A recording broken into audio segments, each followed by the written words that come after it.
Après avoir dérivé sa classe E dans une version tout-terrain dénommée classe E all-terrain, c'est au tour maintenant de la classe C d'hériter de cette dénomination inédite. Voici donc les classes C all-terrain. Même si les SUV sont à la mode en ce moment, il existe une autre possibilité pour ceux qui souhaitent acquérir un modèle surélevé, les breaks baroudeurs, une catégorie dans laquelle est présente depuis de nombreuses années Audi avec les différentes générations d'Allroad, Volvo avec ses cross-country, mais également dans une moindre mesure Subaru avec son Outback. Mercedes ne s'y est intéressé que très tardivement puisqu'il a fallu attendre 2017 pour voir arriver la classe E all-terrain, premier modèle du genre à être frappé de l'étoile. Comment différencier une classe C normale d'une classe C all-terrain? Et tout d'abord, il faut la regarder puisqu'on remarque certains traits caractéristiques avec des protections de carrosserie au niveau des passages de roues, des bas de caisse. Vous avez des jantes spécifiques et des boucliers avant et arrière inédits qui adoptent des skis avec des renforts au niveau de la partie inférieure. Vous avez bien sûr une garde au sol qui est aussi de 4 cm. Il faut noter enfin que cette classe C all-terrain est uniquement disponible en break.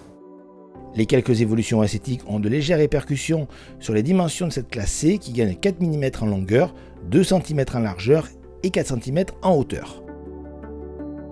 Dans l'habitacle, sans surprise, on retrouve la planche de bord de la dernière classe C. Celle-ci impressionne avec sa présentation très moderne qui fait la part belle au numérique, que ce soit pour l'instrumentation de 12,3 pouces, ne disposant pas de casquette, mais surtout pour l'écran multimédia de 11,9 pouces, soit une diagonale de plus de 30 cm. Son ergonomie est plutôt bonne, même si un temps d'adaptation est nécessaire. Il faut toutefois noter que l'instrumentation totalement paramétrable hérite d'un mode spécifique dénommé Off-Road, bénéficiant d'un affichage exclusif. Les aspects pratiques demeurent pour leur part inchangés avec une habitabilité arrière généreuse et un volume de coffre un peu décevant avec une contenant de seulement 490 litres.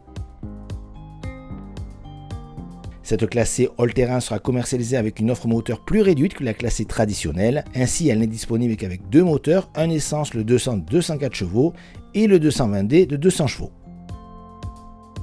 Et aujourd'hui, pour cet essai, nous avons une version essence qui ne sera clairement pas la plus vendue puisque la catégorie est encore énormément dieselisée. Cette C200 dispose donc d'un moteur essence plutôt agréable, mais nous lui préférons tout de même le diesel en raison d'une valeur de couple supérieure qui lui permet d'avoir des reprises et des accélérations plus franches. Sur route, comme on pouvait s'y attendre, pas de grosse différence entre une C all-terrain et une C classique. C'est un véhicule fait pour dévorer des kilomètres, confortable avec une bonne insonorisation. Là où bien sûr la all-terrain se différencie, c'est par ses capacités off-road, puisqu'elle dispose de deux modes dénommés Off-Road et Off-Road Plus qui vous permettent de vous aventurer par exemple sur du gravier, en forêt ou sur du sable et même un petit peu faire de franchissement grâce à son aide à la descente qui freine le véhicule lorsque le terrain devient meuble.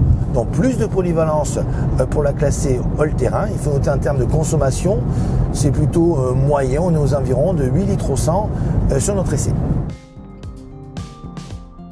Comme on pouvait s'y attendre, cette version all-terrain ne révolutionne pas la dernière classe C qui est particulièrement bien née. Alors elle y apporte un peu plus de polyvalence grâce à ses modes off-road et il conviendra parfaitement à une personne qui recherche la polyvalence d'un SUV mais qui n'est pas prêt à acheter un SUV. Les tarifs sont compris entre 55 500 € et 59 000 €.